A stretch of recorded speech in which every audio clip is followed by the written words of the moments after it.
Hey everyone, this is episode 46 of Noodle Time. Welcome back. While I was just talking, I just scored a goal against OSG to make the score 1-0 in the first 10 seconds of the episode. How do you feel, OSG? That's messed up, bro. That's messed up, bro. You're taking advantage of my left foot. What? I What? guess, What? man. I mean, Come on, man. Or am I the keeper? hey, man. Where'd you take advantage of me I'm at, just here to bro? score goals, man. I don't know what to tell you, but yeah. I don't know if we were playing a game or that was sexual. You took advantage of me, but let's not let nobody know that. All right. Enough of that. Yeah, Enough of that. as No. you guys can tell, we are coming off. Well, it's the day after the game against Vancouver. You guys definitely know how that went down, and we pretty much just stayed up until like midnight watching that game. It was literal definition of a tale of two halves, and we'll originally we planned this episode to discuss some of our predictions into the season, to discuss some of the new player signings that came into the team after the preseason. But obviously, this game came on, and it was horrible. And there's definitely lots to talk about because we're pretty much worried as to how the schedule or what the pack schedule that's ahead of us is going to turn out. Because at this point in the season, the Dynamo need all the results they can get, especially on the road, because they can just rely on home games, as everyone knows. And yeah, of course, we're here to discuss everything. But yeah, how are you feeling, OSG? Bro, why you ask me that question? Nah, I'm just kidding, man. Well, I don't know what that was. Just the soccer gods hated us last night. We crossed the border to Canada, and they said "f you." They just said "f you." Like, go back to America, bro. Like, that's wrong. That's wrong country to tell us that. I don't know what happened last night, bro. That was just annoying. Let's just put it that way. I'm okay though. Are you sure? Are you ready My to heart's vent right beating. now? Because we can start, but yeah, yeah. Can you tell? I can see the steam from here, but yeah. Yeah, yeah. I'm ready, bro. I'm ready because the Discord had me going not last night, because I don't like to get into the Discord during games because there's spoilers and just all the hate and all the negativity. So I checked into the Discord this morning and just reviewed shit and just, oh my God. Just all the negativity, man. Just all the negativity. And I'm in two Discords, right? I'm in two different Discords. Third, counting yours sometimes when yours is active a little more. And it was active for this freaking game, which I was surprised. I even told them, hey, y'all are active. Good job, guys. But just all the negativity and just the fight and going back and forth. Had to ban a 14-year-old for a couple minutes because he was spamming and annoying people. Like, it's the Dynamo days, so Yeah. we're used to it. No, yeah. With that, let's get into the episode. Let's talk about the Vancouver game for a little bit because it was horrible, especially in the second half. I was watching this game. I had my expectations pretty low, but just based on the fact that we're playing in Vancouver, which is a place that are historically we just haven't had like a lot of results going our way, and yeah, like the first half it was pretty good, even though we conceded early and we went back and tightened things out, and we had a lot of opportunities to be ahead in the game, probably by like 2 or 3 goals. Unfortunately, LEU didn't bury some of those chances, as well as some of our players going forward, and it ended up 2-2 in the first half. And the second half, Well, no, hold on. Let's just start from the freaking beginning. 15 seconds into the game, what happened? I mean, 15 seconds into the game, what happened, bro? What did you we conceded, but see? I was What gonna did you get to see? it because it is. No, get to it. Hey, don't get to the end of the game. Start at the beginning. No, I'm just kidding. All right. Like, hey, obviously, guys, I'm riled up tonight. So I'm gonna push some buttons, Fox. I'm pushing some buttons now.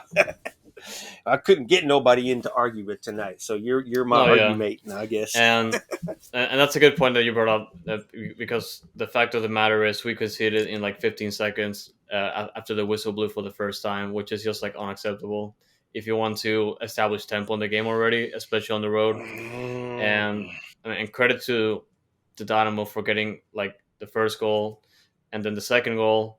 And the other thing to compliment what you just mentioned is the fact that it wasn't like a couple minutes up until they tied the game, and it was just a mess.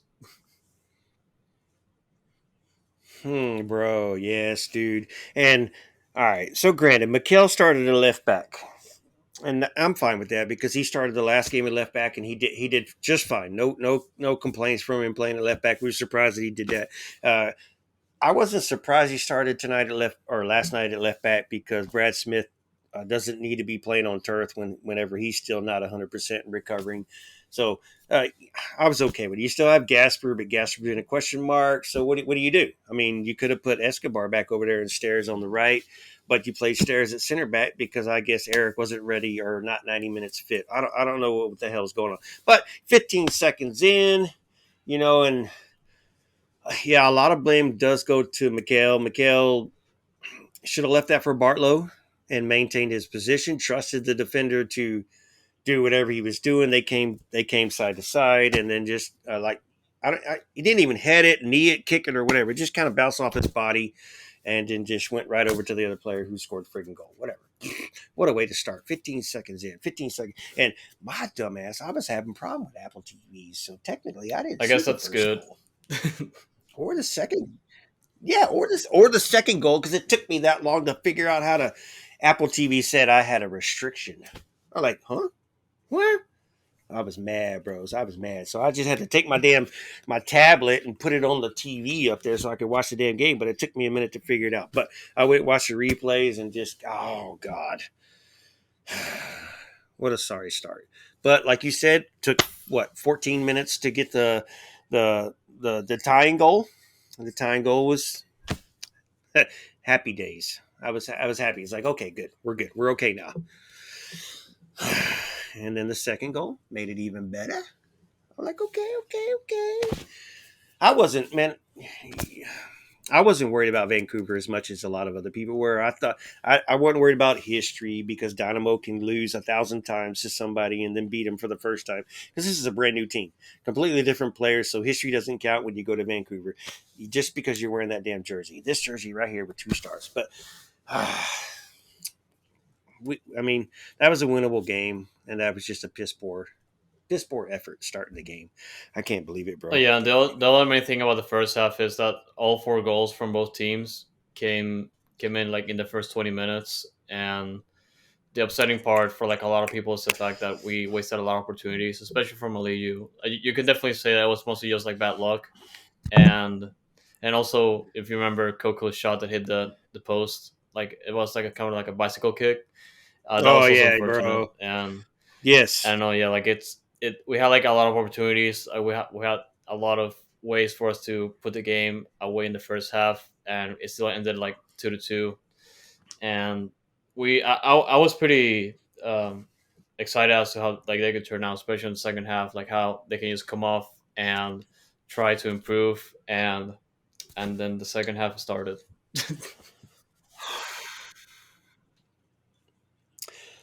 Before we get into the second half, your boy, in the 8 minute mark gets a left-footed But goal. yeah, By the way, first uh, his first first his MLS first goal, MLS goal. of course. I'm not as excited because okay, it's a goal and got us back in the game, but like at this point, it doesn't really matter after the second half. But yeah, I guess shout out to Corey Baird for Yeah, getting his first goal this year. and like you said, at this point, it's 1-1. So 16 minutes in, we're like, okay, cool. We made up for that stupid start, whatever. And then they kind of gave it right back to us because that cross that came into the box, this dude, he tried to head it. And I guess he went for a dive instead of a header and missed the ball. So that's why it landed with Baird, and then just Baird just finished. And then 16 minutes in, Bossy with that friggin' beautiful ball from Stairs, and then Bossy with the one touch. And I think he just kind of got lucky where it dropped to his feet, and then he just played it into the net and got hit. That was luck too because it rolled in fast enough to where the defender couldn't get it. So, woo! I was happy. But then right after we kick off, and then Julian Gressel kills us. Like, bro, with an open left back. Uh, right winger, left back. God dang it. It was horrible. But, I think that one wasn't so much as Mikel's fault because Gressel was coming in through that back door wide, and Mikel was kind of more center. Granted, Mikel's a center back playing left back. His mentality is playing center, so he might have been a little bit too far center. So when that ball is played over, there's nobody there to make it up, and there's nothing you can do about it. And then Steve Clark did not expect the ball to go over his head. He was expecting the ball to go wings, go wide, and so good for Vancouver, 2-2. I mean, they're a really good offensive team, and they proved it last night, obviously, Oh six yeah, times. and with that, obviously the second half starts, and not much to discuss here. Other than the fact that How long did that one forever. take? It felt like forever. Like I was. No, 11 Oh yeah, seconds the first goal, the second or half, 7 seconds. like a couple seconds, honestly. Like that was no, like I was like, okay, we're back at square one, and we don't know what we're doing, and things just got worse from there because they scored the third goal, then they scored the fourth goal, then Quinones gets sent off, then they scored the fifth goal and the sixth, and I'm like, yo, it's midnight. Can we please go to sleep? Because it was miserable.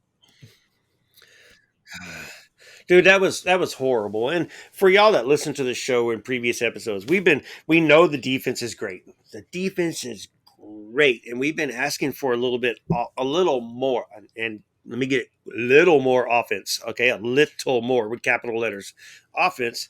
And it felt like last night we just gave up on the defense and we pushed all the eggs into the offensive basket, and it turned on us. I don't know what the game plan was last night, but the soccer gods told us this is the game that you're going to suck butt. Last year it was 6-0 in Philly. We're going to let you score twice in Vancouver, but this is nothing that I don't think anybody could have done this game. There was nothing you could have done. I mean, tactics. There's nothing. Just the team looked horrible, horrible. I would have been throwing ice at them if I was the coach, but no, you can't throw ice at your players, right? Right. Like, wake And up! like even before Quinones was sent off, like my main issue and the reason why I was pretty much upset the whole second half is because I don't know if you noticed, but like almost all the players, if not all of them, like turned off their switch and started playing their own way. Like the giveaways killed us. The how we touched the ball killed us. Like the turnovers were killed us, and like everything just went wrong in the second half, and it got even worse when Quinones was sent off because Quinones was subbed on, and I was pretty hopeful he was going to change the game just based on the past few games, and like the he didn't gets careless with the fact that he gets annoyed by the Vancouver player and he just pushes him from the back, like the back of their head. And I feel like that's like red card was was pretty warranted.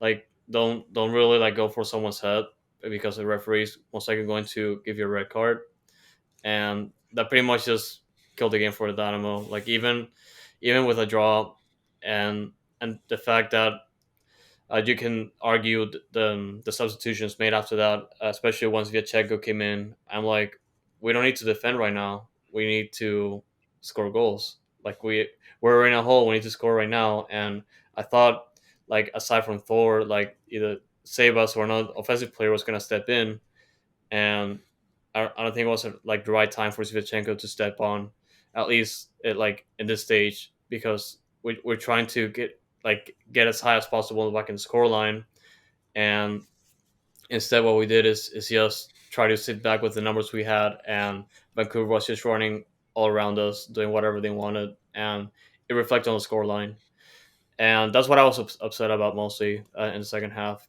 because I was trying to be like, oh my god, this game is taking forever. I want to go to sleep. It's almost midnight, and the Dynamo suck again in Vancouver. Dude, that was oh man, the second half was just a friggin' joke. And then, like I said, 11 seconds in or however many seconds in, they scored the friggin' goal to make it 3-2. Then at the 59, they made it 4-2. And then, like you said, Quinones, and the ball. he kicked the ball, and the dude still did not get carded for kicking the ball away. Did not get the yellow card for kicking the ball away, which he should have. And then Quinones, you stupid ass, yeah, ignore that, bro. Ignore him, dude. Like, whoop de fucking do. He kicked the ball 3 yards away. It wasn't going nowhere. The bench was right there. It wasn't going nowhere. And then he didn't try to punch him in the face. He didn't throw a punch. He just tried to push his shoulder, and his hand went a little bit higher than the shoulder and got really close to the face. And when you VAR that, it's like you have to say the referee was absolutely wrong to overturn that. So that's why they didn't look at it. Like, hey, he touched his face. And that guy won an academy, by the way, too.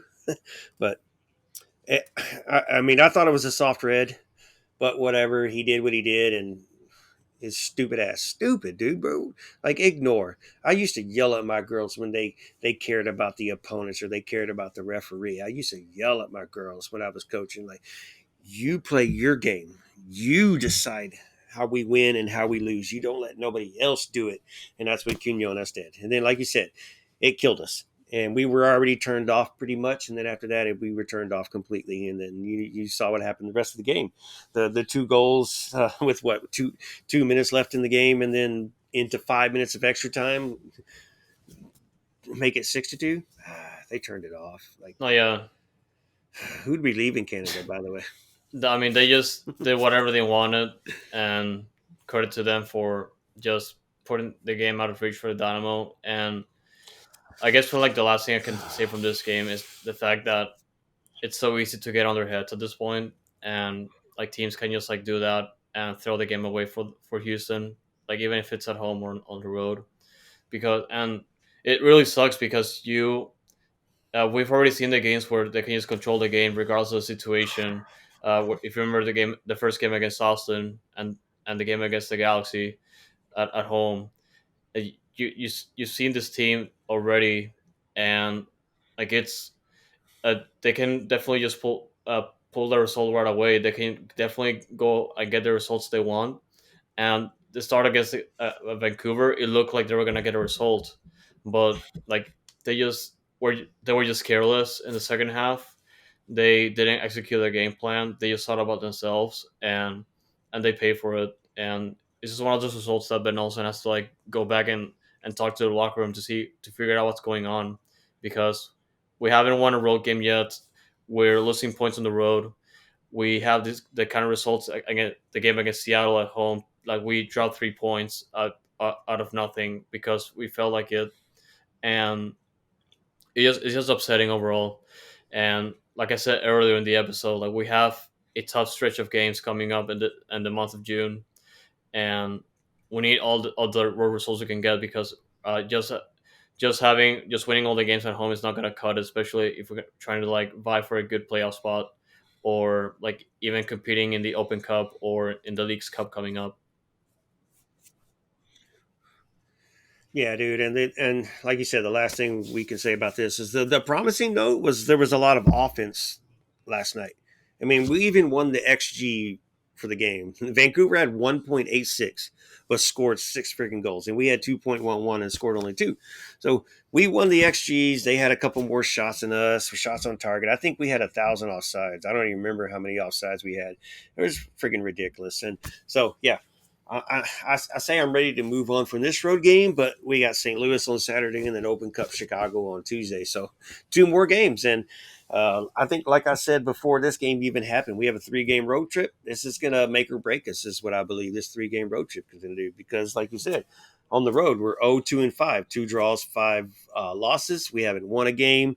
And we have a 3-game road trip where we have not done nothing on the road. So this 3-game losing streak could set us off to where we can't even win at home anymore, and we just go back downhill, because this is the time of year where Dynamos seem to fall off. But like I said, it doesn't matter what your history is. It matters what the players do. These are new players. These players don't have history with the Dynamo, so it doesn't matter what we did last year and the year before and the year before. These boys need to hurry up and figure it out, and they need to figure it out right now. Let's go. They got till Saturday. We got some of our boys that are traveling up to Saturday from the Surge. I don't know if any of y'all about to own or texting or traveling. I heard it was like 24 people or 24 tickets were sold. So there's going to be some supporters in St. Louis. We just need to have a good showing because St. Louis has the offense that Vancouver has, or even better, that Vancouver has, and I feel like we're going to park the bus and we're going to play one of those New York Red Bull games, and hope to win 1-0 or just lose 1-0 or tie 1-1. Who knows? We'll have to see what happens here. Uh, Fart noise. Absolutely, yeah. That's how I would definitely summarize the second half for the Dynamo. But yeah, if you want I guess some closing thoughts about the game, if you have any, because I just wanted to say like just to reiterate the fact that the team has to stop thinking about themselves, and we are pretty much leading the league in red cards still, and just that, and the fact that we can like keep certain results, especially on the road, like it's telling. And this way we're not gonna go that far, and we've seen this team improve. I know they can do it, and we've seen it last night against Vancouver, and like a lot of games. But if they just like keep thinking, or like not as a unit but rather how to get the results at all costs, it's gonna bite them back, and stuff like a game against Vancouver is gonna happen again. No, it's going to kill us. It's going to kill us if we don't pick up our road game. Or Ben else has just got to figure it out. But yeah, that's my closing thoughts on this. We got to figure out the road. We got to figure out the road situation bad. I don't know how we play so good at home and so bad at road. We got to find a median. And I don't know if that's the coach, the style, as you know what the players can do. So uh, we just got to find that motivation on the road and take that motivation from home. It's not like we don't have that many fans at home, so I don't know what the difference is with road. Right. No, but yeah. With that, let's get into the next topic. I think we can just go ahead and talk about some of the signings that came over a little bit after or before the first transfer window closed, the one before the summer, and that's the one that yeah. Yeah, bro. Yeah, we had quite, like I said, it's a brand new friggin' team. I mean, there's only a few people that stayed over from last year, so brand new team, brand new core. I mean, what do we really have? One, two, three, four returning starters out of the 11 from last year. So crazy. But let's just go ahead and speed this up and just roll through these. These are new additions, and I want to get your thought, Fox, and I'll kind of give my brief thought on this on the same thing. So we got Nelson Quinones, whose loan is up in a month, and he's been playing. He's been getting a lot of playing time as of late. So what are your thoughts on Nelson Q for the seasons at this point, and what do you want to Yeah, do it's with him? pretty clear that Ben Olsen has been giving him a lot of opportunities, and obviously the start of the season was not ideal for him to make his case to stay. Although in the last few games, way before the game against Vancouver, you could have seen the production with him like keep up. Like he's been involved in a lot of opportunities being created to score, and he's a pretty good player. Like he goes fast. He knows how to get the ball. Like obviously his finishing is not ideal right now, but he's a very good player, and he's got a lot of talent. But it's getting to that point where it's we're only a month away from your loan to end, and this can go either two ways. And whichever decision comes in, it's gonna be pretty hard to extend him with the way things are at right now. Particularly just thinking about what how he has played in the first like half. Well, when the season's just started up until like the past few games, and yeah, you can definitely understand if he doesn't stay. But if he does, then I think he might just be staying for like the end of the season or something like that. Well, I mean, let's look at it. He's had some good games. He's had some bad games. But like you said, or like I said, his loan is up in a month. And so we need to figure out what we're going to do with him. We have a full roster right now. So if we have any aspirations for the summer window, we're going to have to make some adjustments with the roster. I don't. Achara could be on the injured reserve list or whatever, so we may have a spot open for him. You can put players on D2, so we may have a spot open that we don't know about. I don't know the entails of all that good stuff, but if I'm not going to be mad if we need to let him go back on his loan just because I need the spot. And it's not like he's shown anything really high potential. He's got some potential, but he's, like he's a U22. He's still young. So there's some it's a growing curve in the MLS. He needs consistent playing time. So if we go ahead and buy him and give him the contract, I'm okay with it just because he's got some potential. I hope it's not a long contract. So if he doesn't work out, we can be rid of him at the same time. But we'll see. Nelson Q, left or right, center. He's shown some highlights, but yeah, we definitely need to work on that. We brought in a CDM this year as and Arthur. Opinion? Probably one of the best players in the team, and if not the midfield. Like it's like he has been changing games a lot. And he's been part of like those strong results. Obviously, the game against Vancouver was not ideal, and for any player in the second half, but he's been pretty good. I really liked how he defends. I like how he envisions the game, like how to distribute the ball, like in tough situations, or like how to recover it. I really like Artur. Yeah, bro. I'm not going to count last night's game for any of these players that we're going to talk about tonight because last Yeah, night's game was just a joke, and I think that's just one of those games where and I've coached them before where there's just nothing you can do to change the way the game's going to turn out. And I really feel like that's one of those games last night. There's nothing we could do to turn it out. Now, of course, Ali, could have scored some goals, and that would have made an automatic difference instead of the keeper getting the block. But credit to the keeper for doing that. So I'm happy with Archer. He's been a stellar. I mean, a CDM. Who the hell is Matias Vera? That's what right. I want to know. But so great pickup with Archer, and he's going to be a mainstay here for a few years, I hope. All right, we got Ivan Franco. So Ivan Franco, man, a little bit of it. There's a bunch of opinions are like this. Where are you at? I'm in the middle right now. Like he's like I think he's getting like a lot of criticism, like for the right and wrong reasons. Like he's still fairly young. He's still trying to adapt into MLS, and like he's been given a fair shot in the start of the season. He's been given like a lot of faith in with the starting spot, and unfortunately during that time he hasn't been like able to capitalize on it. So he's been like coming off the bench as of late, and I feel like he's getting in the groove. I feel like he had, especially on the goal against Austin, that it feels like it's definitely like getting into that tempo of like how the Dynamo operate up top, and it's I feel like it might just take some more time to see if it is success or not. Well, he's here till the end of the season, so he's got plenty of time to get his playing time in and find his form and figure it out. Now, one quick question before we move on to Franco: if we, for some reason, do get rid of Sebas during the summer window, uh, does Franco want to stay in Houston? Does he care that Sebas is gone? Obviously, he cares because he's still his friend or whatever. But does that make a difference on whether we keep Franco or not? That's a pretty good question. Although I don't think it might affect him. Like if he's playing well, like if he Yeah. if he senses like he belongs to this team, I think he's gonna stay.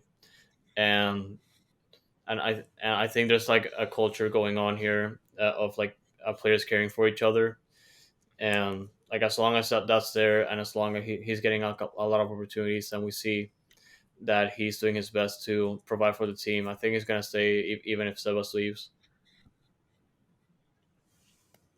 Yeah, and I can agree with that. Right now, there's nobody else in the depth to replace him, anyways. So it depends on what happens in the summer window, whether Franco is going to be, or whether we want him or not. Because, like I said, we don't know what we're going to do in the summer window, whether it be another striker or a winger, or maybe even a midfield or a defender. You never know, or a keeper. Shit, you don't know. It could be any of the 11 positions.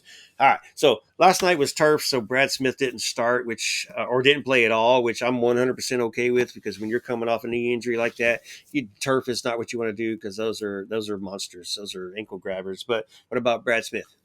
For the little bit of time we've seen him, I don't really like to judge him that early, but I like to say that he has not.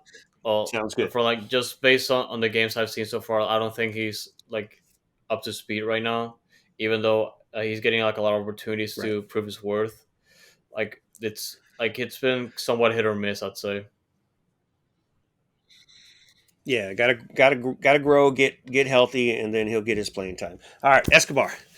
Escobar going left. He's gone right. He's gone left. He's gone right. He's back on right again. And he had a poor start to the season, but now I think he's kind of found his place. I What think about he's you? found his place like when the season progressed and in the early games like he's still kind of lost, but he has been providing for the team, and especially when he goes up and tries to collaborate, he I like how he plays, and I think it's just like a matter of like getting tons of playing time like he is right now, and I think he's gonna be in good shape.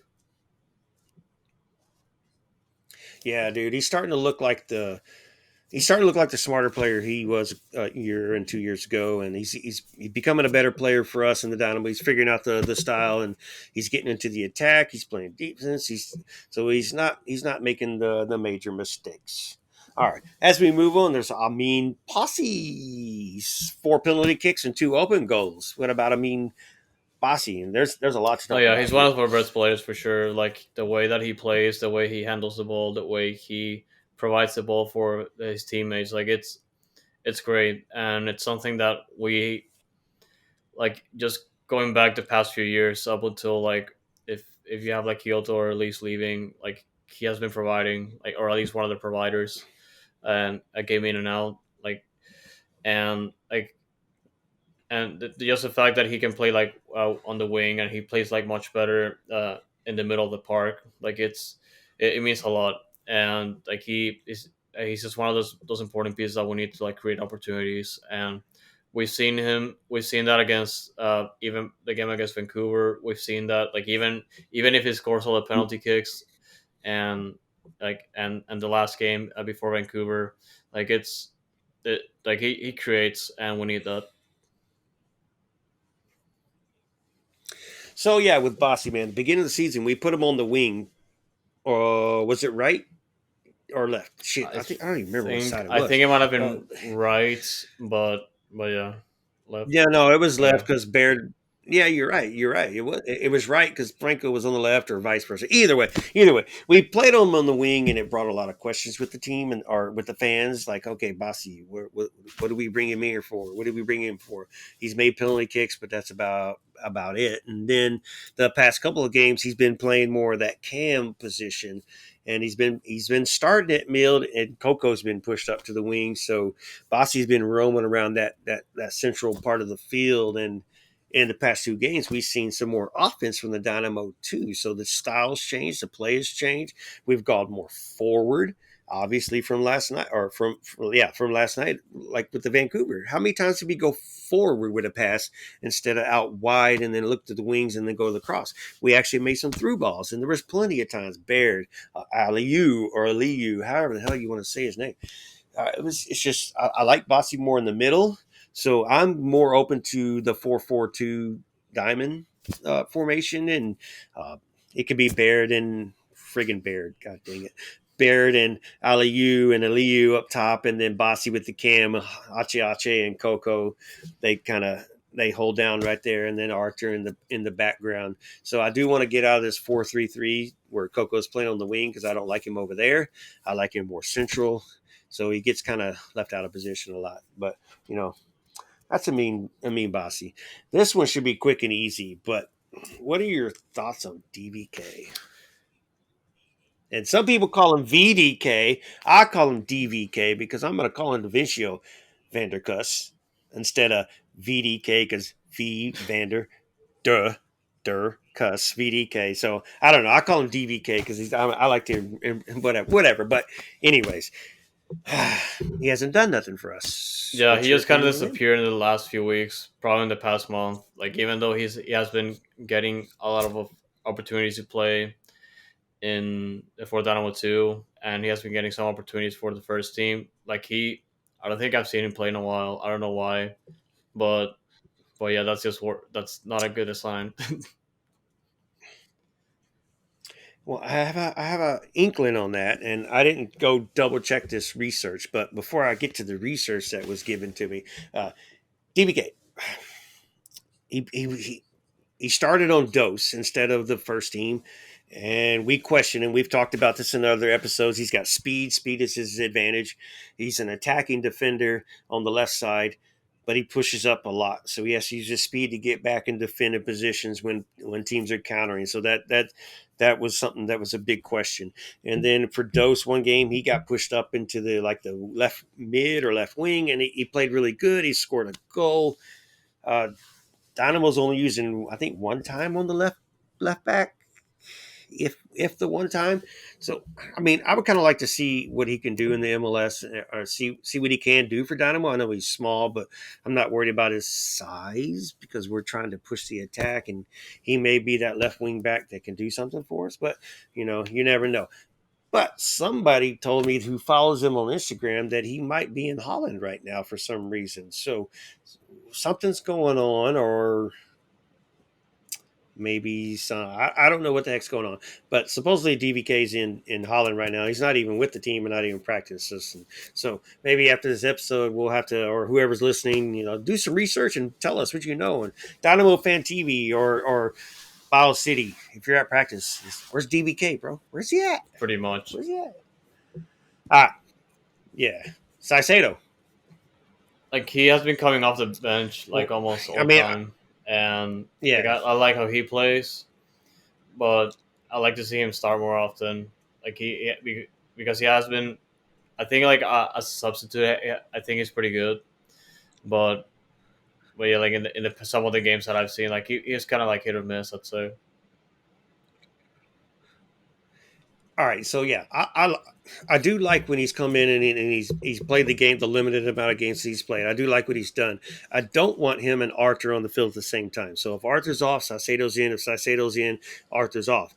Those two are interchangeable. They're like for likes. Arthur obviously is better. Saicedo's got a little bit more work to do, but uh, if you're playing Arthur, you're not playing Saicedo. If you're playing Saicedo, you're not playing Arthur. So I'd rather those two just be CDMs and that's it. And that's their only job. That's their only role. Maybe Arthur can push up a little bit more, but I don't want to see both of them on the same at the field at the same time because of their defensive mentality, not their attacking mentality. And we're already defensive in lack of scoring. So, you know. Then we got the Danish boy, Eric, who has seen 90 minutes of playing time, period, two halves. I think he's only played two halves of football with us right now.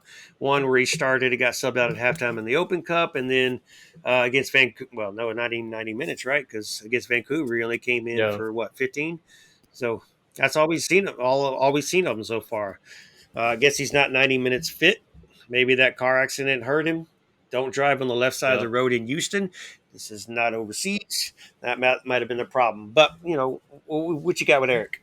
Well, I don't think I have a lot of judgment with Eric at this point because we haven't seen him play, and Yep. it's especially the game against Vancouver. That was extremely unfair for him to put in that situation in a game we have to score goals. But yeah, I like to see more of Eric before I make an opinion. Him and Bartlow in St. Louis? Probably at this point, like after this game, it's a possibility. All right.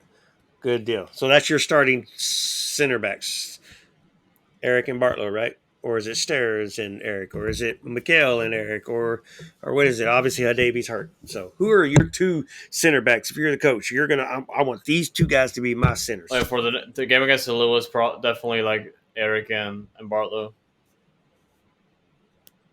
Okay, sounds good. Because I'll be fighting for Bartlow left and friggin' right, and the Bartlow sender's getting pretty heavy in the discords right now too. So I'll be fighting for Bartlow, and I'm gonna keep standing up and fighting for Bartlow because I don't have the problem that a lot of people have with Bartlow. And they say he's bad in the air, whatever. I think he's fine. He's been killing it.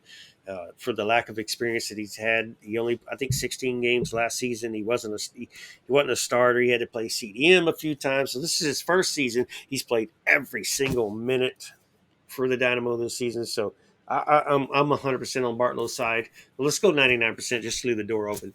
I'm 99% on Bartlow's side, so I'll look forward to it. All right, last edition, the biggest edition that has been something special for us, already special for us because it's changed our mentality and the way fans are seeing the game. We're not trying to fight for a 1-0 win. We're actually trying to fight to score now. So Ibrahim Aliyu has finally he's been playing and he's been starting the past few games and he's been showing a lot of activity, and I think it's getting the fans excited. The striker, and Baird has obviously been on the wing the two times Aliyu has started. So we may have a striker, we may not have a striker. I don't know what I Fox. mean, he already scored. He already provided assists, and he's a scorer.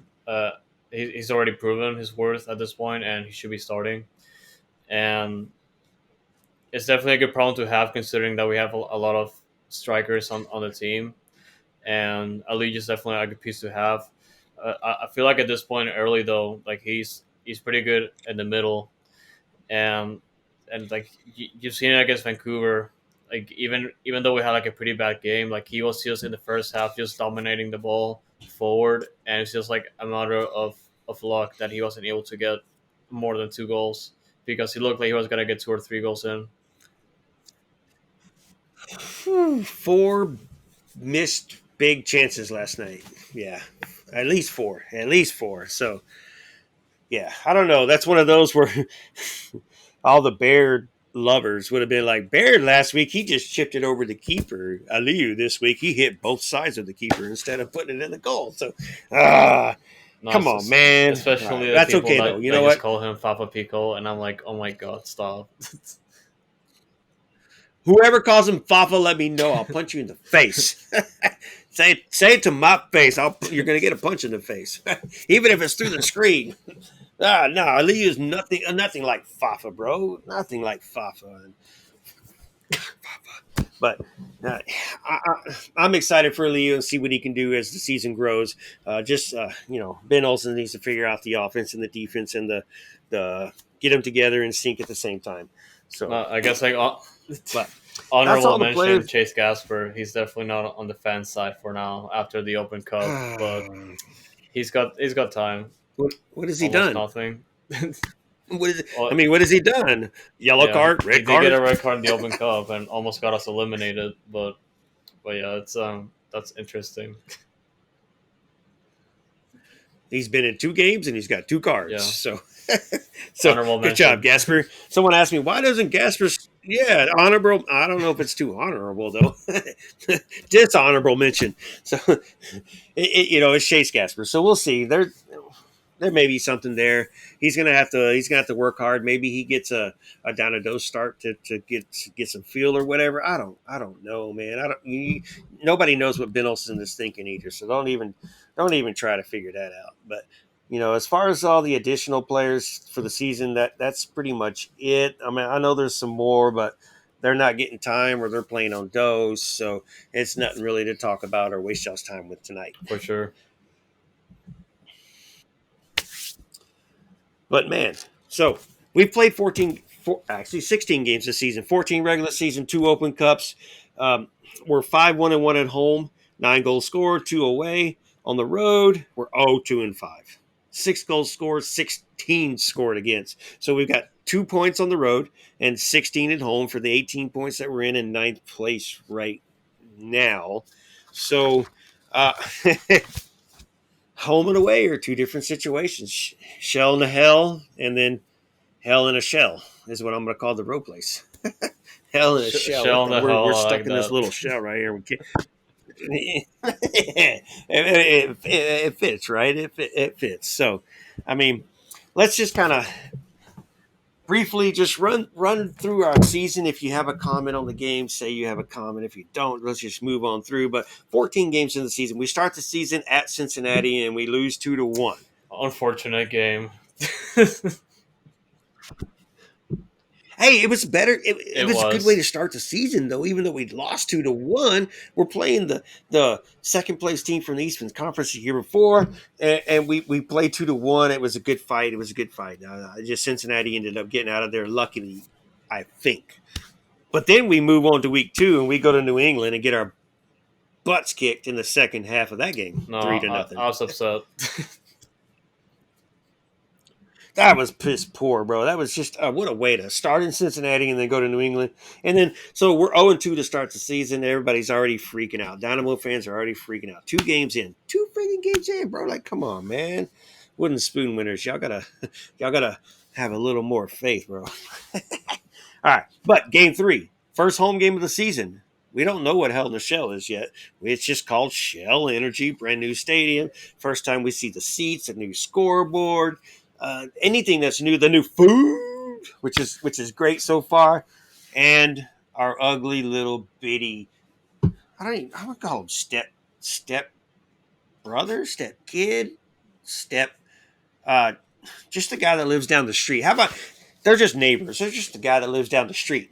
Austin The came neighbors to moved. Houston, The neighbors and that after moved the from 2 game, California. Yeah, the neighbors, yeah, the neighbors the mood, bro. Like what the hell? So they come to us, and what we won. happens?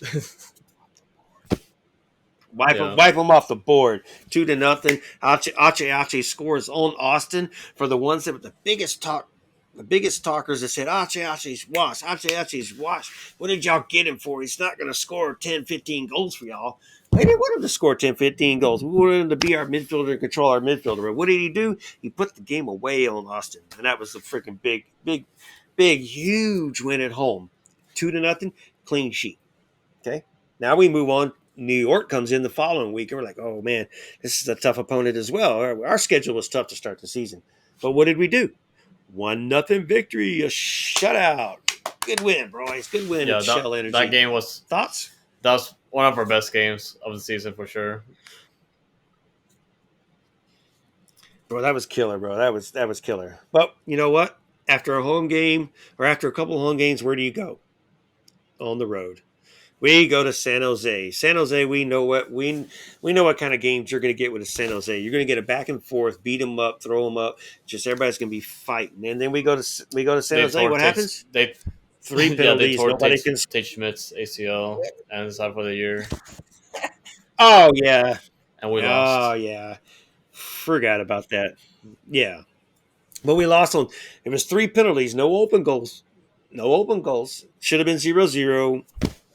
But whatever. I'm not going to argue about penalties, whether they should have been or not. But it was, defense played okay. We're happy with that. Then we come back home. We get LA Galaxy, and we destroy LA Galaxy 3-0 as Herman Benitez El Dynamico hops in with us tonight. Welcome to the show, brother. We're right in the middle of going through the games that we played so far. So obviously, Fox has got it. And then if you got a thought, man, throw it in. We're on the LA Galaxy game 3-0 at home. 3-0, 3 clean sheets. And I think this is the game where, yes, hold on, the shirts came off. And we realized this is hell in the shell. 3 home games, 3 shutouts, clean sheets. And we started calling it hell in the shell because of the way the defense was playing. Fox, thoughts? Yeah, pretty much that, and also the Galaxy just quit. The Galaxy are the Galaxy, right? Which, by the way, this week they finally finally fired Klein, which the fans wanted and begged for, so they got their wish. And then it was kind of funny because I saw somebody from the FO reach out to some of the fans in the LA Galaxy, and the LA Galaxy fan replied back, "No, thank you." Are you ready to come back? We just fired Klein, letting you know we just fired Klein. He's like, no, thank you. And this was like 2 hours after they fired that they're already reaching out to fans. And that fan said, no, thank you. I'm okay. Don't worry about it. They work on commission. They work on commission, so they gotta Yeah, try. Yeah. I mean, they're selling the tickets already sold to the guy they're talking to. Like, please come back to the stadium. We need your voice. I don't want to give it to you yet. I want to see what you're going to do next. But, you know, that's the LA Galaxy. Ah, man. After LA Galaxy, though, what do? We go to the New York Red Bulls. And now, hindsight, I'm so glad I did not go to that game because I was planning on going to that game with Joey Chabala. He didn't end up going either. We were going to go to that game, and that was in NYRB. We ended up tying 1-1, and that was just such a frustrating yeah. game. I don't have my ponytail no more, but I didn't pull it out yet. I was working on it. And that's maybe the game that made me get the idea to just to cut my hair and just like forget it. Got our ass whooped the whole freaking game. We were lucky to score a goal with Franco and Coco, and then we give them at the last second. But man, I digress. Yeah, pretty much. We were about to win that game too, and that made me way upset. Annoying. Herman? No, I'm just gonna sit back and listen to y'all dissect the results so far, and I'll chime in on the big picture. I'm not gonna Ah, get in the way of the noodles. I'm just gonna sit back and enjoy the show, and then I'll chime in at the end for the big all picture. right. You get any flavor in your mouth, you let us know what flavor it is. So I do after like beef and shrimp on my noodles. Woo! We got some good ramen going on with the shrimp. Yeah, baby. Hell Yeah. yeah. Yeah. All right. So after NYBRB, we traveled back home to Hell in the Shell, and we got the messy Miami coming to town, minus the messy part, of course. Now, hence today, Neville's been fired for Inter Miami, which I was kind of surprised about, but uh, there may be hints that he might be going to the Women's Super League in England to coach a women's team. So whatever he wants to do, and I know England's back home for him anyways. But Miami 1-0 victory, another friggin' shutout. Hell in the Shell is just growing, bro, growing. It might be bigger than WrestleMania now. No, I'm just kidding. It felt that way. Well, five. I mean, five. What do you think about that Miami game? Honestly, it was one of those tough games. Like Miami just came in and tried to score, and at the end of the day, it was hell in the show.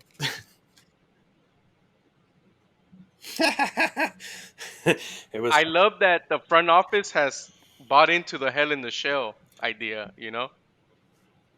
bro. I like that they found out about it too. They found out about Hell in the Shell, and they're using it now too. Yes, you're right. They're using it Hmm. now too. So, and I know they do listen to the fans, and I've seen it from Ben Olsen. And then I'll reiterate that I met Kenny Bundy for the first time at the Dose game on last Sunday, and I didn't meet him at the game. I met him before the game in the parking lot. I met his family, and when I say his family, it's his girlfriend and all of her family, but they call each other family, and they're family. They're family, bro. I mean, like I said, I'll reiterate, they had a bigger contingent than we did at our tailgate. So Kenny Bundy bringing a lot of fans to the game at the same time. But I like what Kenny Bundy and Ben Olsen. They're pervious to what the fans are thinking. Uh, and I think Ben Olsen, I just want to say for Ben Olsen, just because of the history where we got mad at him in Cincinnati, that I think he decided to do some homework on his own, or he's got someone doing the homework for him, and he wants to hear what the fans have to say. Now, of course, as a coach, I'll listen to the fans, but they're not going to make me make any more decisions. But at the same time, I'm going to hear you. I'm going to listen. I'm going to try to make you happy. But i.e., after the last home game, Ben Olsen came to the fans like 2 minutes before the players even came to the fans, and no, that was in Dallas, by the way. Sorry, in Dallas, in Frisco, he came to the fans. He gave us a round of applause, and that was like 2 minutes before the friggin' players even came over, bro. So that was crazy. All right, but I digress. We move on. We're still at home, or wait, we have that Open Cup game, don't we? Yeah, We Yes, sure. sir. That little run we No, got going on. no, nope. Sorry. We're still at home, and we got Real Salt Lake, and it was a friggin' 0-0 draw. So it felt like the first game of the season last year, and we know Salt Lake's good defensively, but it was 0-0. Another shutout, though.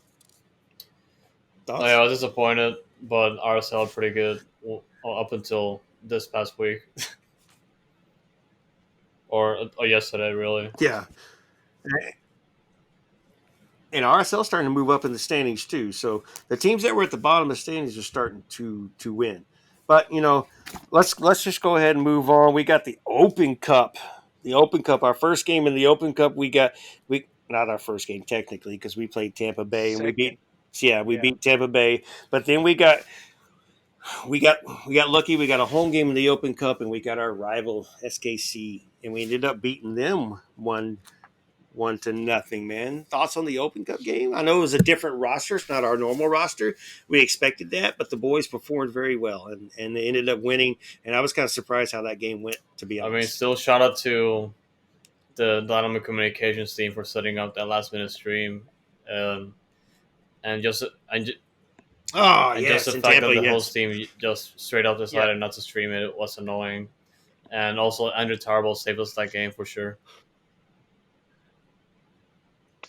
yeah, that's what I was gonna say. All three of them traveled together, Webb, Victor, and Dynamo Fan TV. So before we knew that we were gonna get a live stream, it was Victor and Dynamo Fan TV. Like that's who I had my notifications on for Yeah. that day. Yeah, just get the updates as it goes through. And but yeah, we were lucky. At friggin' Edgar, my best friend Edgar, was able to come in and save the day. Had the devices and made it work. So uh, I'll leave it at that. All right. So then we come back home, or not come back home. We're still at home. We're still at home in Seattle. Oh man, Seattle. I may not think they're going to win the West anymore, just because how many times they've lost this season already.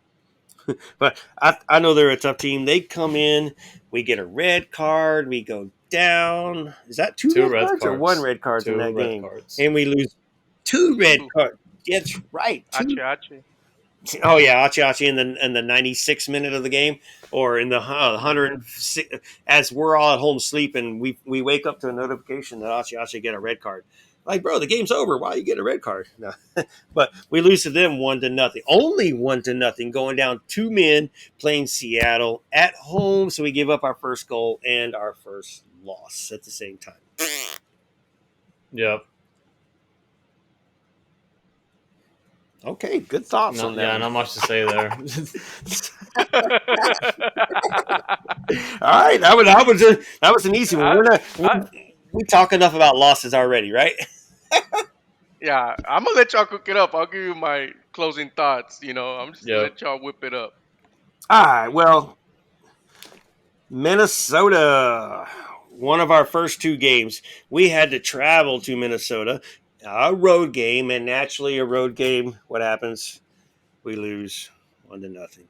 And did we get another red card in that game? I I don't know. even remember now. The Open Cup game. The Open Cup game. No, But it was okay, Minnesota. It it was was. Minnesota, So not us. we just straight up lost to Minnesota 1-0. Yeah. It was the game. I Right. guess we did get a red card. Um, Chase Gasper did against Kansas City in the Open Cup, but yeah, then Minnesota they get a red card Oh yeah, that's right. in their game in the Open Cup. The Open Cup. We hadn't got to Yeah. the Open Cup game. So yeah, at Minnesota, Zarek Valentine didn't get an own goal, so they ended up winning 1-0. Lucky mofo's.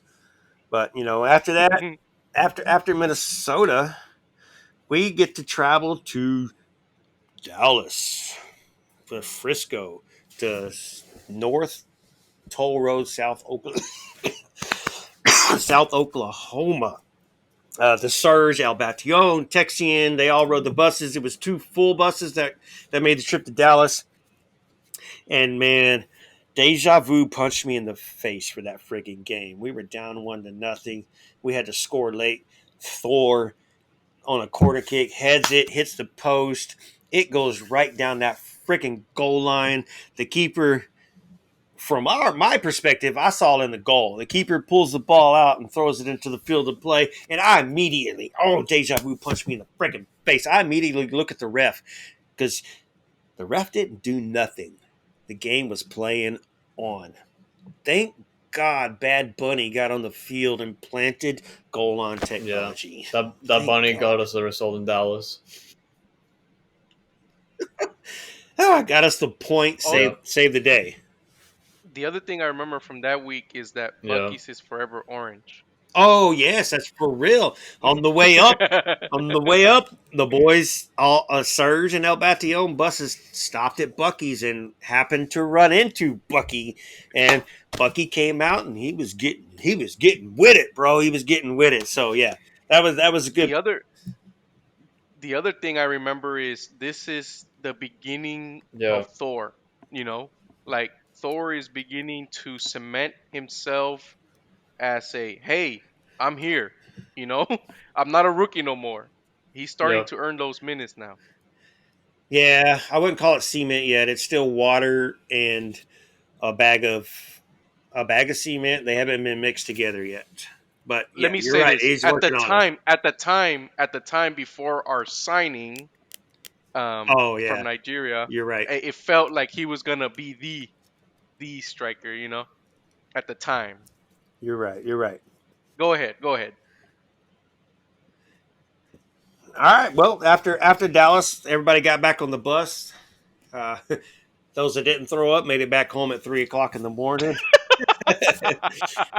I mean, come on, man, bro. That's a long day for a supporters group. They left Houston at 1 o'clock and they got back 1 p.m. and they got back at 3 a.m. So that was a 14-hour day on the bus, which I'm kind of glad I decided not to do the bus trip because I would have been faded and Yeah. woo, foobarred. But I'm gonna do the bus at some point, and they're gonna have to deal with it. So be ready for me. I'm coming, boys. But all right, so after Dallas, man, we come back home. We get an Open Cup game. Yeah, we get the open. Andres' favorite game. Andres' favorite game. We get the. Mm-hmm. This is the second version. Dylan Whoppers is getting old pretty fast, but Dylan Whoppers' happy birthday home game, and we ended up destroying Minnesota 4-0. It was 1-0. Minnesota took a red card early, and then second half we just finished it. And I'm not going to mention what else happened to that game during that game. I'll let you do that, Well, Fox. yeah. I mean, Corey Bird scored a hat trick. Well, damn, you sound excited, man. Come on, Fox. It's the Corey Bear fan club might be falling No, apart over no. here. I, He's the Corey Bear fan I'm just club trying to keep a president, straight dude. Not face. no, not the I'm trying to keep a president. straight face in front of the Sabres fan club. There you go. I've accepted it. I said my goodbyes. You know, it's okay. Yeah, I haven't accepted it. I'm dealing with it, bro. I'm dealing with it. I'm still on the Sebas fan club. I am not on the Baird fan club. Oh, I can say that I can say that straight up. And Chapito, I'm not a hater, bro. I'm a truther. I'm not a fan of Baird. Baird can play the wing all freaking day. I'm okay with Baird being the wing. I don't think he needs to be the number one guy on the wing, the starter on the wing. If there's a summer window where we can find a great winger that can replace Baird, that's fine. He can be a backup winger. He's definitely not the striker. Get out of my striker position, please, God. Thank God Aliyu came in, or Aliyu, however you want to pronounce his name, came in. But yeah, I'm not a Baird hater. I just don't believe in his talent and hadn't seen enough of his talent. And the eye test has failed. That was sorry, Chapito. I'm not trying to take a shot at you, bro. I'm not a fan of Baird right now. Still not a fan of Baird. He's been doing. I give him his praise the past couple of games. I've done my job. What, Herman? Say it. No. yeah. Shout out to Chapito. He just graduated, so show him Ooh. Chapito Nice, some love. congrats. So yeah, good job, Chapito. Good job, Yes, sir. Chapito. But Yes, sir. I agree with you, OSG. I thought I was the only one that felt that way, you know. But now it's looked like Aliju is the starting striker, Thor is his sub. I'm good with that moving forward because at least he put the ball on target last night. He could have finished some, but he looks dangerous every time he touches the ball. He got a nice little silky touch. I like it. I'm okay with that. I was not okay with putting a winger as the number 9. That's what like boiled my blood. But it's good to see Corey Bear take advantage of those opportunities. You know, and this game that we were touching on right now, that's the breakout party. You know, like whoa! I knew Fox was happy tweeting those goals Oh out, yeah, it man. was the moment. Oh, and if you listen to that episode that we reviewed that game, his hot take is leading right now. But, you know, boop, boop, boop, boop, boop. But all right, so we win that game. The following day, Austin plays Chicago in Austin, and they won. And Chicago goes in and upsets Austin, which At that point, wasn't nothing surprising to us because Austin's just having a terrible season. They win 2-0, which means we get to travel to Chicago for the next round of Open Cup, which will be after this episode. Will be the Tuesday coming up in Chicago at 7:30. So make sure y'all watch that. It'll be on YouTube for probably BR Football or US Open Cup or It's gonna be in whatever. the CBS But Sports Golazo all right. network. I think it's gonna be like streamed somewhere Oh, else, not on YouTube, but yeah, but the CBS Colossal Network is also now on regular TV as yeah. well at the same time. So it, Is it? yeah, it's like the CBS Sports Network or whatever. I think they just kind of Oh, okay, okay, okay, okay. Yeah, they yeah. like put their show on that channel. So it may be on TV and it may just may be on YouTube. But either way, you'll be able to see it. You're not going to have to cry or have to worry about it. But all right, so after that, man, not after that. Before that, bro, we came home. And who do we got again? Those little bitty ants from Austin showed back up into our friggin' city again, dude. Again. And it was a doubleheader weekend. So the first team had to play each other on a Saturday night, and the second team had to play each other on Sunday Hmm. night. But what happened? What happened? Send them home I mean, we mad, gave them a right? consolation with the first goal, but then we were like, nah, here's 2 goals. I take it. Yeah. Yeah, bro. Let them just friggin' have that goal, make them feel real confident. They're running their mouths. I guarantee you, they were posting on Twitter. Next thing you know, they lose 2-1. And who scored on them again? well, Their daddy. watch Their Ache for sure. Yeah, Uh, Right, right. That's what they get for talking the biggest crap about Ashiache. He's both times we played him, both times he scored, and there's been huge goals, huge freaking goals. So 2-1 win. We did give up the goal at home, which was the second goal at home. So, the shutout streak was over whenever we played Seattle, but that's okay. Austin can have that goal. Zardes, I guess, deserved it. When It was a nobody's good header. It was a good yeah, header. well, when nobody's going to mark you, it's an easy getter if you're a professional. so, so, bye. And then, of course, last night we had the Vancouver 6-2 loss, which we already reviewed. So we're not going to go back into too deep of that. So currently, as we are at this point in the season where we're at right now, we're sitting in ninth place with 18 points. It's kind of where we've been sitting at the past couple of years at the same time too. So I think we're like maybe a point more than last year, or a point less, or even at the same stage as we were last year. But it doesn't feel the same. I feel a lot better this year than I did last year at the same time. So we're at this point in the season where we've played 14 season games and three Open Cup games, so 17 games total. And there is a lot of questions. There's a lot of judgment. But I don't know. What are y'all's thoughts there where we're at right now?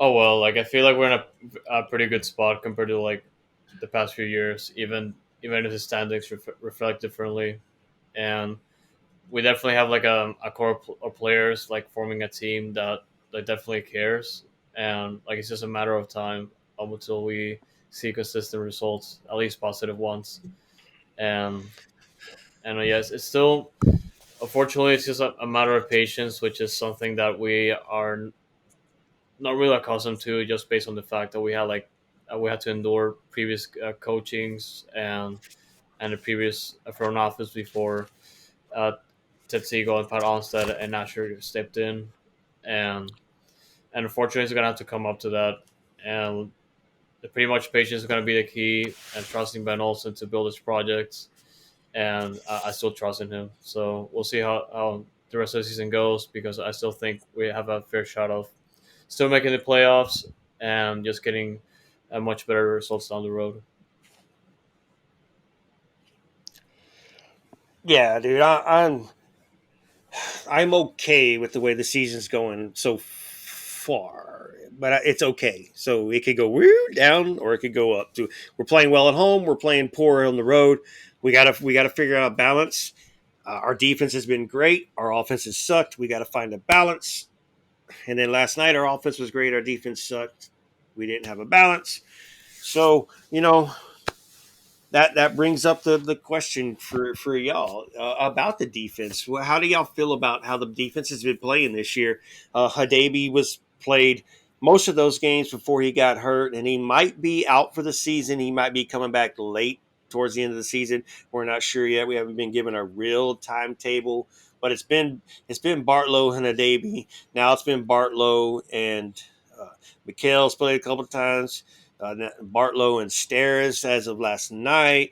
You've got Eric that still hasn't got to really play as a center back. So you got the left and the right back is Escobar or Steris. Dorsey hasn't been getting time. The left back, we don't even know who the heck the left back is. We have to guess every game, and uh, 33% of y'all are right on game days. But defensive thoughts, man. What are y'all's defensive thoughts? Adding Steve Clark in there at the same time, who's having a great season. Defense has been taking a lot of hits, considering that we've already Shit. lost Teenage for a good chunk of time, and we've already lost Tate Schmidt for the rest of the season. And losing Tate Schmidt was a huge blow because he was probably one of the best players uh, on the team by the time he started. I remember that he pretty much just came in as a trialist and he was signed on a contract, and he pretty much just exceeded expectations.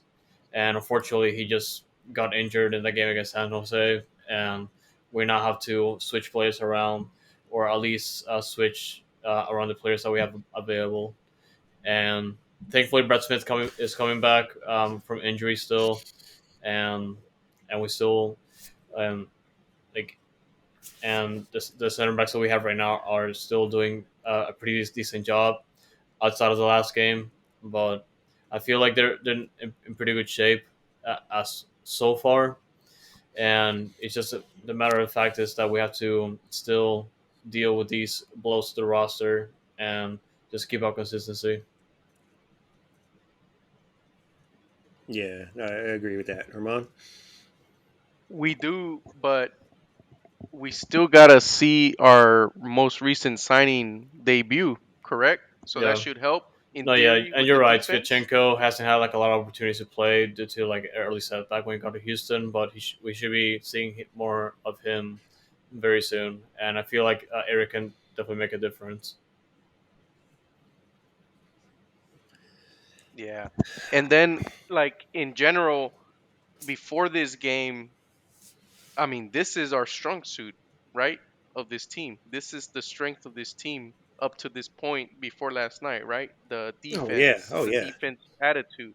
So Andres knows, Fox knows. I still don't like the Ben Olsen style play. I still hate the hell in the shell um, style of football. To me, it's like we're gonna defend. It's gonna be ugly. It's gonna be gritty. Then we're gonna go and see if we can counter or on a set piece do damage. That's the Dynamo game plan, right? That was the Dynamo game plan, and I hate that. I really do hate that personally. But then the Austin game, and I commend Ben Olsen for doing this. The Austin game is when we saw something different. That's when we saw the implementation of the back three and being trying to mix it up. And he knows that he wasn't attacking, so he tries to mix something up. And that's when you saw more crosses, right? More crosses. That's how we scored against Austin, and then the set piece at the end. So a little bit of hell in the shell, and then trying to mix it up. Last night, again, back three, but we haven't learned to defend with three in the back, right? So we've learned to defend with four in the back, be compact, but attacking. And I commend Ben Olsen for trying something different and trying to go forward.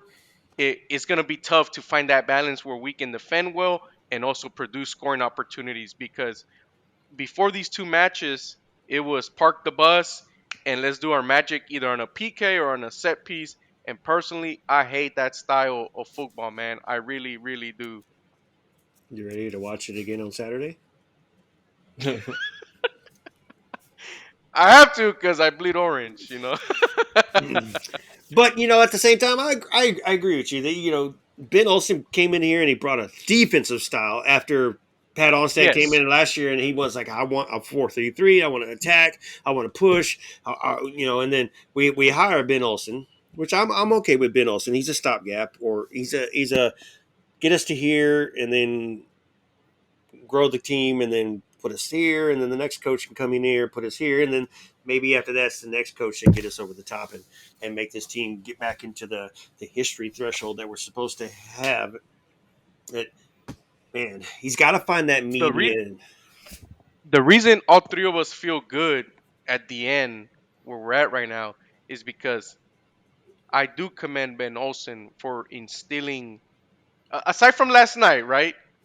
Instilling like a mental toughness to this team, right? Some attitude, right? Some personality.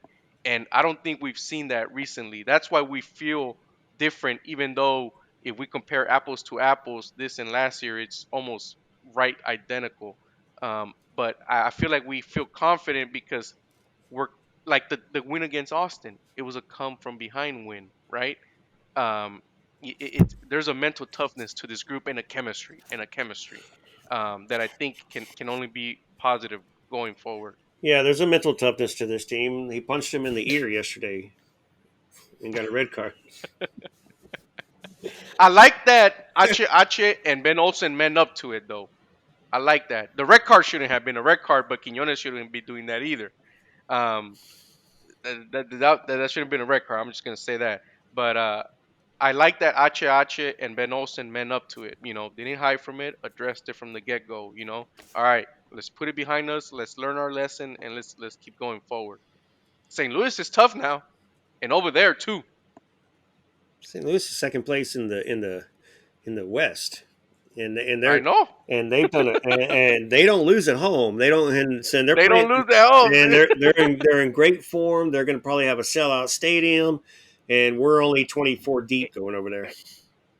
Hey, soccer is like this, right? Everything tells you we're gonna get raped, right? But you never know. You especially play. in That's why you MLS. play the Yeah, game. Right, That's why right. you play That's the game, yeah. especially in MLS. Yeah. There's Especially in MLS. obviously there's a lot of parity. I mean, in the MLS. Because what SKC has 4 wins all of a sudden. It felt like last week we were making fun of them for only having 1 win. So Right. LA Galaxy I think has 2 wins now. So Colorado's sitting in last place now. Not of the teams that we've been talking about in last place. So a lot of parity, a lot of things will change. So let's see if we can just get our first road friggin' win. Unless you're counting Tampa Bay, I'm not. And let's Yeah. just go upset those friggin' boys in St. Louis and send our boys back home with a happy thoughts and the 24 or 23 that are in St. Louis. I dare y'all to go to that bar y'all were talking about after the game. No, I'm just kidding. Don't go. You'll get. Don't go. Just get safe. Get home safe. Have fun, y'all. And I hate that that's an obstacle for this team. I cannot wait to get that first road win to put that monkey off our back, dude. Like just get it off our back, you know? I hate that that's a thing for this team. I really do. yeah, yeah. That's a good way to cap it, honestly, We'll because figure it like out. it's and We'll because figure it I've out. said it already, like in this episode, but pretty much it's gonna come down to results to get a better playoff position in the end. Because winning at home is not gonna cut it. No, no, not just winning at home and getting 0 points on the road. No, you can go undefeated at home and lose all your games on the road. You're probably not going to make the playoffs. I mean, I don't know. That might be enough because that's 50 something points if you win all your games at home. But like I get you, you get the point, and I get your point at the same time. And then we've talked about the offense, and the offense is getting better. We've made fun of Baird. I've made fun of Baird. Y'all talked good about Baird. Uh, and I think he should stay on the wing, Yeah, but I'm happy to see him score. You know what I'm saying? but he's scoring from the wing, so keep scoring from the wing, Right? bro. Keep scoring from the wing. Yeah, Yeah, I'm good with yeah. that. I'm good with him on the wing and I lead you as the starting striker. I'm Oh, good with that. oh yeah. Aliyu, Striker, Thor, and Sebas Yeah. is two and three, and we can figure out what we can do with Sebas. Yeah. So Sebas is gone and that's the thing that breaks my heart, but at the end of the day, he didn't get along with the coach. It is what it is. I'm just glad we found his replacement already. You know what I'm saying? yep, yep. Now we just got to put that deep feed spot to good use. But I will say that I hate how last year, like he was one of our best players, and then this year is like, okay, bye bye. You know, I feel like we're doing that. We're doing a Messi to Sebas, even though he hasn't had that track record for our team. Just kind of like, okay, bye bye Sebas. I hate that. And it still sucks that we're not giving Sebas an actual real chance. I mean, he hasn't played enough. He's not playing consistently. He's not playing back to back. So to even give him an opportunity to play in form, Ben gave him one game, and then he gave up on him. And I think that's on Ben because you had the preseason, you know what player you're getting, and you still started him, but you only started him from one game, and then you straight up gave up on him. So if I was Sebas, I'd be mad, I'd be hurt, I'd be pissed, like. I mean, and they may have talked behind the scenes. We don't know what behind the scenes are, but I felt like if Sebas wasn't going to be the guy, he shouldn't have started that game in Cincinnati. Um, or he should have started more after the fact instead of Bear being thrown in immediately. Because what did Bear do? He played 9 games and didn't score crap. So, but we didn't get Sebas a chance at the same time, and now here we are talking about selling him because we need to sell him so we can open up our DP spot. Because currently, right now, we're playing one DP, Ache. Teenage is hurt. Sebas is on the bench. He's not even warming the bench. He's just, I don't even know what he's doing. He's listed. Yeah, he's not part of the plans, bro. It's No. a Yeah. wrap, you know. I need to be like Frozen and let it go. You know what I'm saying? Let it go, let it go.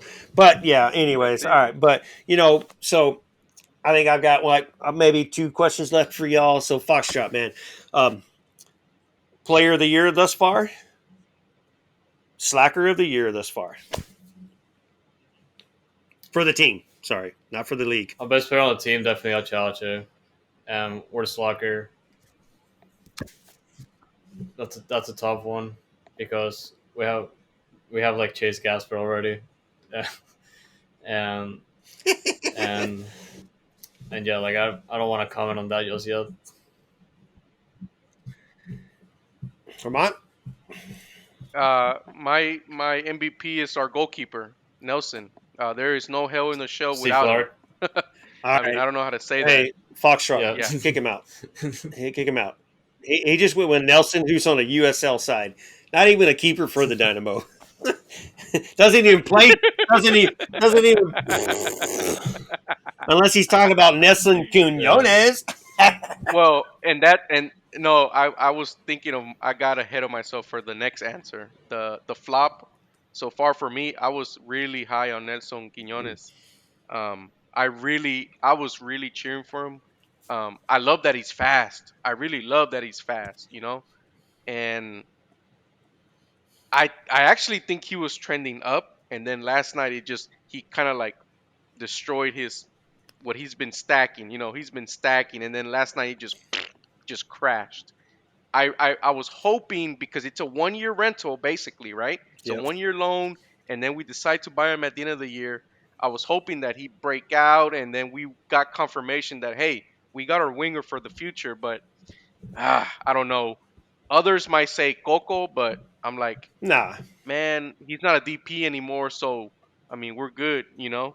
Um, but for slacker of the year, Nelson's the other one that comes to mind. So sorry, got myself a little bit ahead right there. Yeah. But And yeah, Clark. Without Clark, there's no hell in the show. No hell in the show without Clark because as good as the defense and teenage have been, also he's made a lot of saves. A lot of saves.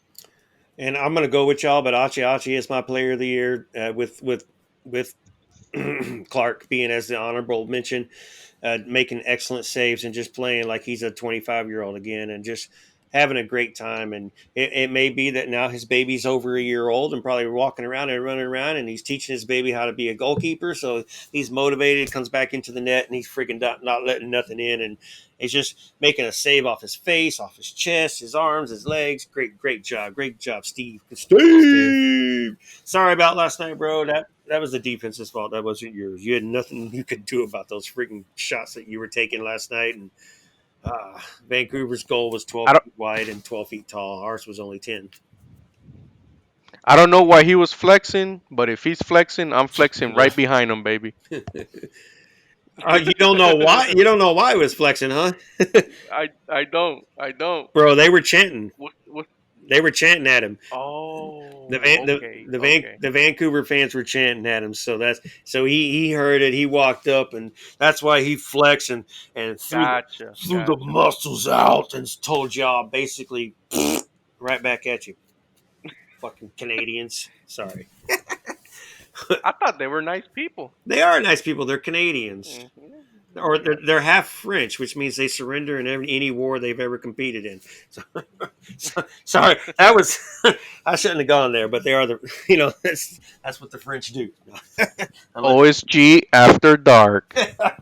yeah, get me riled up, bro. Get me riled up.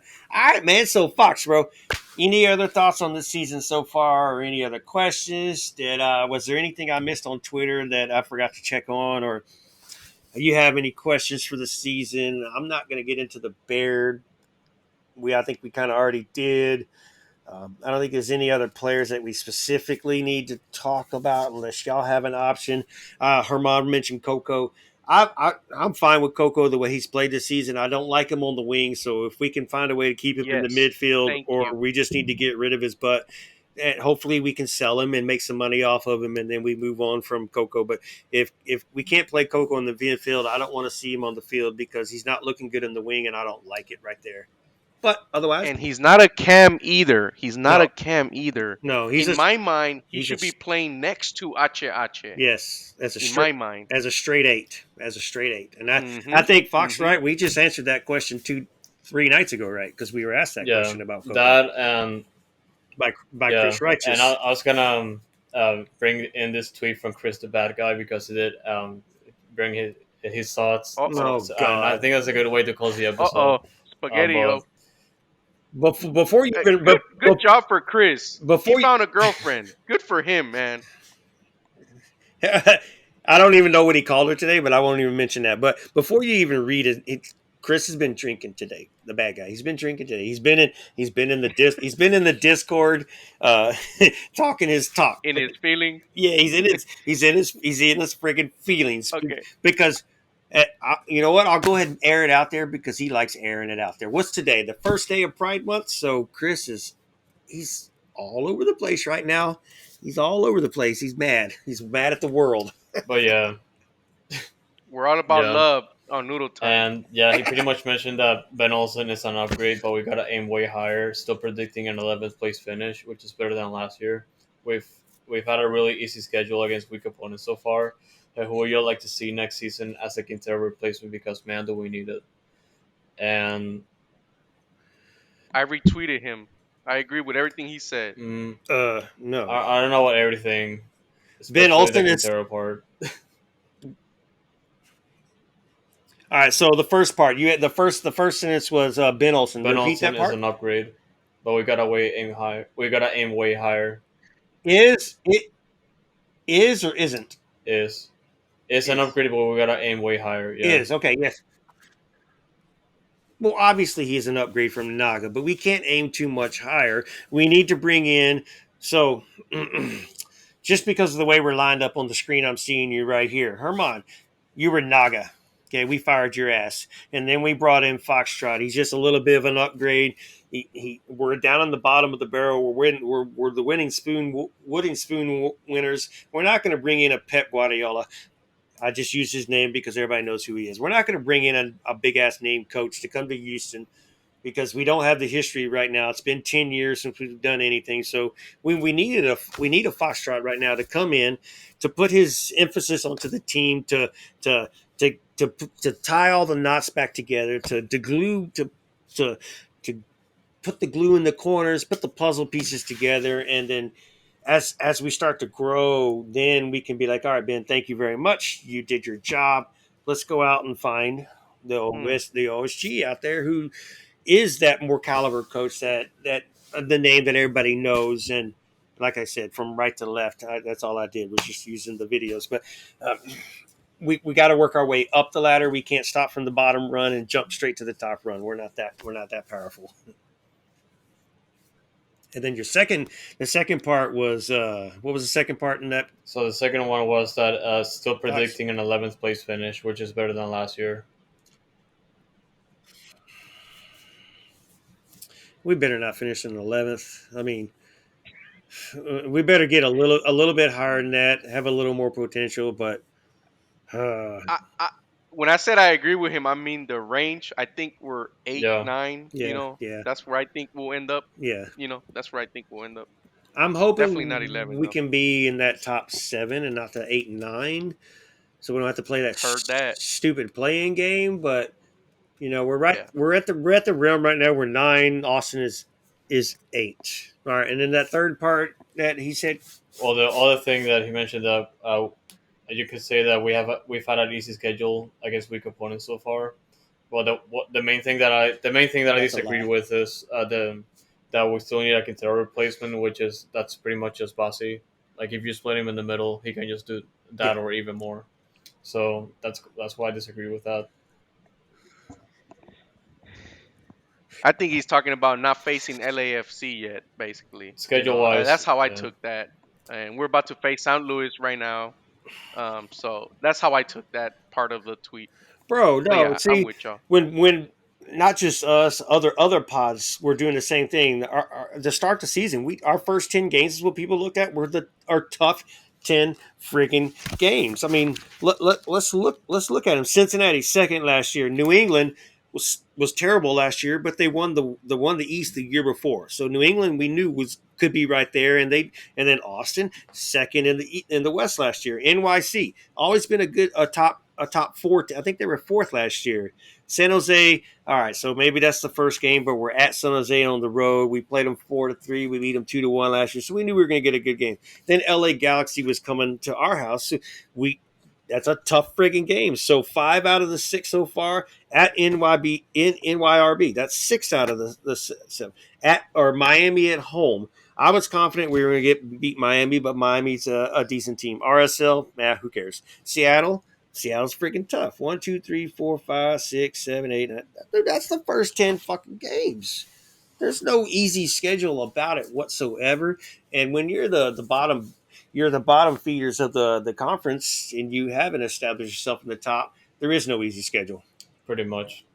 No such thing as an easy schedule. And then I agree with Fox that Bossy's now that 2 games in, he's playing the cam. He deserves to be the cam, and I want to see him roam in the middle of the field for the rest of the season, as long as he continues to play the way he has the past 2 games, which has been Oh excellent. yeah, and I think that's a good way to close things out. Fox has got to go. He's Yeah, ready. I, He's I gotta tired. I gotta eat my goals, Look man. at us. I Look gotta at us. eat goals and get ready for St. Louis. Yeah. Yeah, get ready for St. Louis. So we have a busy. So speaking of, since we're coming to the end of the show, we have a busy Saturday. The Dasher at home at 7:30. So, i.e., just so some of y'all know, the Astros play at 3 o'clock at home on Saturday, and it's a Women's Day. Bring them to the ballpark, and then the Dash invited those women. Ladies' night is what I should say. The Dash invited the ladies over to come to the game after the Astros in because you're right across the street. 7:30. The boys will be in St. Louis at 7:30, and then as you're getting out of both those games, Donna Dose starts at actually 9 o'clock before you get out. So as you get out, go to the bar or change your channel and watch Dose. All 3 teams play on Saturday night, pretty much at the same time. So it's going to be a busy Saturday night, man. Busy Saturday night. But as far as that goes, bro, I mean, that's the review. The next time we're going to review how we've done up to this point is we're going to do the next 8 games plus Open Cup, and we'll review right before Leagues Cup. We'll review the season as we are up to that point, right before Leagues Cup, and we'll preview the Leagues Cup. And that's 8 games plus those 2. So we'll do those 10. And after that, then we got one more, the last third of the season. Hopefully, we'll be in a good place and it won't be us throwing rocks at each other through the screen. Sounds like a plan. But as far as that, bros, I'm good. I've got my H's up as always. Um, I can only hope that we are competitive in St. Louis because we can't go back to back road losses like this. Because, like I said last week with you, Foxes, I think I even posted on Twitter. These next 3 games are going to be telltale. They're going to make or break us for this season. If we go out and lose all 3 of these freaking games, it's going to set the standard for the rest of the season. If we go out and win Obviously, we can't. It would have been friggin' huge. Can we lose this one? Maybe tie that one and beat Chicago? Then the realm is still open to what the possibilities of which direction we Yeah, could go. absolutely. Especially in the Open Cup, where like the doors open to make a run for it. Bro, we're right. Oh, we need to prioritize that. We need to prioritize that for sure. We're right there. For We're sure. right there. Well, I mean, I think he kind of did because that's why he started the top 11 yesterday. St. Louis is probably going to be a little bit of a mixed squad. Depends on what he decides to do, and then Tuesday, because we're so close to the final of the Open Cup, he's probably going to play. He's probably going to play the boys that he played yesterday Yep. on the road. But that's my thoughts for today, guys. I am happy. I'm okay. I wish there was somebody to fight with tonight, but it's okay. I'm mellow. I'm good. You know, and my noodles are still cooking, so I'm good, man. I'm good. We'll see but let's see what happens on Saturday with that all three teams playing. So we could come back on Sunday very angry. I hope not. I'm already tired from Wednesday. Yeah, bro. Yeah. We did stay up late Yeah. last night. Yeah. Yeah, but it was a plan. It was a plan. Somebody's like, I'm not staying up late to watch that game. Well, guess what? I took a friggin' nap so that I could watch that game that late. So, boom. Yeah. Smart. Smart man. Yeah, but that's all I got for y'all tonight, man. This is OSG clocking out. What you got, Yep. Fox and Herman? I mean, do it. Noodles. My sources say Texas is forever orange. Always. Tejas is, how do you say it? Naranja. Naranja. There you go. Naranja. Yes. Forever orange, like it says in the background.